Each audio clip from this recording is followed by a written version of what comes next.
तो we will discussing about microbes in human welfare.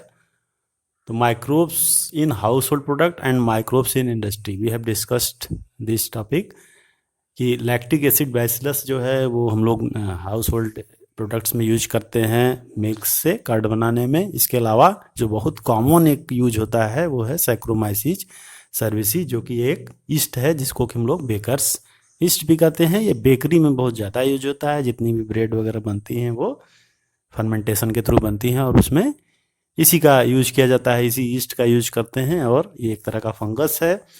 और इसके अलावा हम लोग इडली डोसा में भी इसको यूज करते हैं. और दूसरी चीज़ एक प्रोपियोनी बैक्टीरियम सर्मनी है जिसको कि हम लोग स्विस चीज़ में यूज करते हैं. तो जितने भी डेयरी प्रोडक्ट हैं ज़्यादातर में इस तरह के हम लोग फर्मेंटेशन की प्रोसेस को यूज करते हैं, जिसमें कि ये लैक्टिक एसिड बैसिलस और Saccharomyces cerevisiae yeast, bakers yeast जो बेकरी में, ये सब कॉमन है जो कि यूज किया जाता है. इसके अलावा हम लोग और भी प्रोडक्ट्स के बारे में डिस्कस कर चुके हैं, टाडी वगैरह के बारे में, ये कैसे बनाए, वो भी एक फर्मेंटेशन प्रोसेस है. तो जितने भी फर्मेंटेशन प्रोसेस हैं वो सब माइक्रोब्स के थ्रू ही होती है. और जो भी उस तरह के प्रोडक्ट होते हैं जहाँ पे भी पफिंग वाले, जो कि पफिंग और एरेटेड चीज़ें जहाँ बनानी होती हैं वहाँ पे इस तरह के हम लोग फर्मेंटेशन प्रोसीजर और इस तरह के माइक्रोब्स को यूज करते हैं किसी भी प्रोडक्ट को पफनेस देने के लिए. तो अब हम लोग इंडस्ट्री में भी डिस्कस कर चुके हैं कि बीवरेज यूज करते हैं. बीवरेज डिफरेंट टाइप के जो यूज किए जाते हैं उसमें भी फर्मेंटेशन की बेसिकली प्रोसेस फर्मेंटेशन की होती है, जैसे कि वाइन है, बियर है, विस्की है, रम है. और इसमें भी मोस्ट कॉमन क्या है, सैक्रोमाइसिस सर्विसी है. इवन आयुर्वेदिक आसव रेस्ट जो बनते हैं उसमें भी फर्मेंटेशन से ही बनाया जाता है. तो उसमें भी यही चीज़ें यूज की जाती हैं, ईस्ट को ही यूज करते हैं. अब इसमें नेक्स्ट जो टॉपिक है वो है एंटीबायोटिक्स. तो एंटीबायोटिक्स आर का मतलब क्या है पहले ये समझ लें हम. तो एंटीबायोटिक्स जो है, एंटी का मतलब होता है अगेंस्ट और बायोटिक्स का मतलब होता है लाइफ. तो जो इसका मतलब क्या होता है, वैसे बेसिकली इसका मतलब क्या होता है, अगेंस्ट लाइफ. लेकिन इसको हम लोग अगेंस्ट लाइफ कहने के बजाय हम लोग इसको प्रो लाइफ कहें. ह्यूमन बॉडी के लिए, ह्यूमन के लिए ये प्रो लाइफ है, नॉट अगेंस्ट है. अगेंस्ट इसको क्यों वर्ड दिया गया है, क्योंकि ये produced by microbes and can kill or retard growth of other microbes. तो एक तरह का ये कम्पिटिटिव इनहिबिशन की वजह से प्रोड्यूस होता है, यानी कि जो कोई भी बैक्टीरिया है या जो भी कोई ऑर्गेनिज्म है वो इसको प्रोड्यूस करता है ताकि वो दूसरे बैक्टीरिया को किल कर सके और अपने जनरेशन को बढ़ा सके. इस वजह से वो कुछ ऐसे प्रोडक्ट्स को, ऐसे कुछ केमिकल्स को सिक्रीट करता है जिनको कि हम लोग एंटीबायोटिक कहते हैं. तो ये एक तरह का प्रोडक्ट है जो कि दूसरे किसी ऑर्गेनिज्म, दूसरे किसी माइक्रोब्स को किल करने के लिए कोई भी माइक्रो ऑर्गेनिज्म प्रोड्यूस करता है.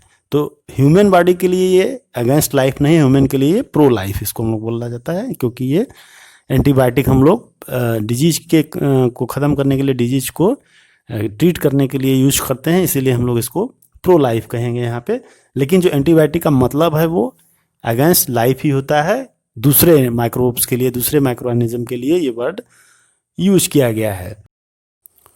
तो एंटीबायोटिक की डिस्कवरी के बारे में हम लोग थोड़ा सा डिस्कस करते हैं. तो एंटीबायोटिक की जो डिस्कवरी हुई वो बाय चांस हुई थी, जबकि अलेक्जेंडर फ्लेमिंग अपना कुछ स्टेप्लोकोकस बैक्टीरिया के ऊपर अपना एक्सपेरिमेंट कर रहे थे और एक कल्चर मीडियम में स्टेप्लोकोकस बैक्टीरिया को वो ग्रो कर रहे थे.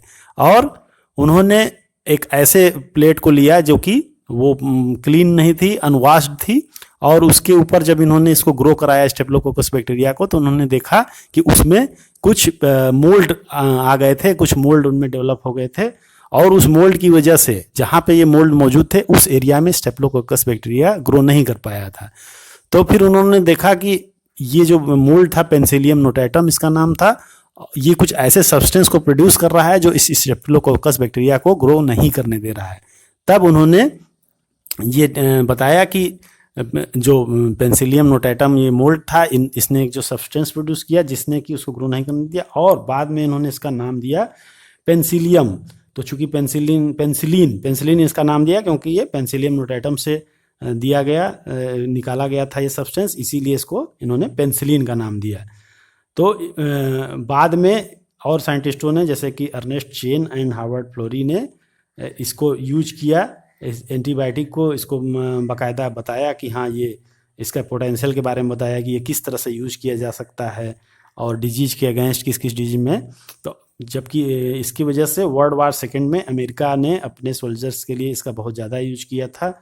और इस रिसर्च के कारण जो कि फ्लेमिंग ने, चेन ने, फ्लोरी ने किया था, जो उन्होंने इसको आइडेंटिफाई किया था फ्लेमिंग ने, और उसके बाद के साइंटिस्ट चेन एंड फ्लोरी ने इसके इम्पॉर्टेंस को बताया था कि ये किस तरह से हम लोग इसको यूज कर सकते हैं। तो 1945 में इस वर्क के लिए उनको, इस डिस्कवरी के लिए उनको नोबेल प्राइज भी दिया गया था, क्योंकि वर्ल्ड वार में इस पेंसिलिनियम के नोटेटम की वजह से, या कह लें पेंसिलिन की वजह से, सोल्जर्स को ट्रीटमेंट करने में बहुत हेल्प मिली थी और बहुत ही ये ह्यूमन के लिए बहुत बेनिफिशियल बाद में आगे चल के हुआ। इसीलिए इसको रिसर्च को बहुत यूनिक माना गया और इसके लिए उनको नोबेल प्राइज दिया गया है। तो इसके बाद फिर पेंसिलिन के बाद बहुत सारे और भी एंटीबायोटिक अदर माइक्रोब से प्योरीफाइड किए गए और उनको फिर बहुत सारे डिजीज में, जैसे कि प्लेग है, वुपिंग कफ है, डिप्थीरिया है, लेप्रोसी है, इन सब में बहुत बड़े लेवल पे यूज किया गया और ये बहुत वर्ल्ड वाइड यूज किया गया और बहुत ही आगे चल के human population, human disease control के लिए ये बहुत ही हेल्पफुल, बेनिफिशियल प्रूव हुआ। इसीलिए एंटीबायोटिक का बहुत ज़्यादा आज भी हम लोग देखते हैं, यूज करते हैं। कोई भी डिजीज होती है तो हम लोग एंटीबायोटिक को यूज करते हैं। तो एंटीबायोटिक एक यूनिक रिसर्च थी, एक यूनिक डिस्कवरी थी, जो कि बाई चांस, स्टार्टिंग इसकी जो डिस्कवरी, प्राइमरी डिस्कवरी थी, वो बाई चांस हुई थी, लेकिन बाद में धीरे धीरे बहुत सारी एंटीबायोटिक डेवलप की गई और ह्यूमन के डिजीज कंट्रोल में इसका बहुत बेहतरीन योगदान रहा। आज भी हम लोग बहुत सारे एंटीबायोटिक यूज करते हैं। तो एंटीबायोटिक बेसिकली जो सबसे पहली एंटीबायोटिक थी वो पेंसिलिन थी, जो कि एक मोल्ड या कहलें फंगस पेंसिलियम नोटेटम से इसको निकाला गया था